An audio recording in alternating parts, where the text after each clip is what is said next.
కృష్ణా జిల్లా నాగాయలంక మండలం సొర్లకొందిలో సుపరిపాలనలో తొలి అడుగు కార్యక్రమం నిర్వహించారు. ఈ కార్యక్రమంలో మంత్రి Kollu Ravindra, APSRTC chairman Konakondla Narayanarao, TDP నియోజకవర్గ పరిశీలకులు కనపర్తి శ్రీనివాసరావు పాల్గొన్నారు.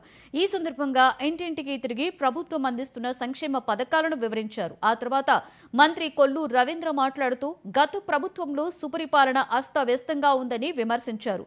కూటమి ప్రభుత్వం ప్రజలకు జవాబుదారీగా ఉంటుంది అని అన్నారు. పరిపాలనే అస్తవ్యస్తమైంది. కనీసం సమస్య చెప్పుకుందామన్నా వెళ్తా కూడా అధికారులు ఎవరు అందుబాటులో ఉంటారు. ఎవరన్నా పోనీ వచ్చి బయట మాట్లాడితే వాళ్ళ మీద పోలీస్ కేసులు లేదంటే దాడులు దౌర్జన్యాలు చూసాం. ఇవాళ జవాబుదారీగా ఉండే ప్రభుత్వం కూటమి ప్రభుత్వం. అందుకే గౌరవ ముఖ్యమంత్రి గారు ఇవాళ అన్ని సంక్షేమ కార్యక్రమాలు అమలు చేస్తున్నాం. గాడి తప్పిన పరిపాలన అంతా కూడా గాడిలో పెట్టాం. ఇవాళ 10 లక్షల కోట్ల అప్పులతో ఉన్న రాష్ట్రాన్ని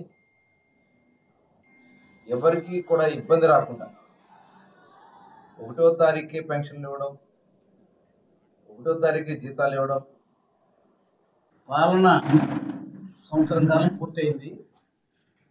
ఈ సంవత్సరం కాలంలో ఎన్నికల ముందు ఇచ్చిన వాగ్దానాలన్నీ కూడా ఒక్కొక్కటిగా నెరవేరుస్తూ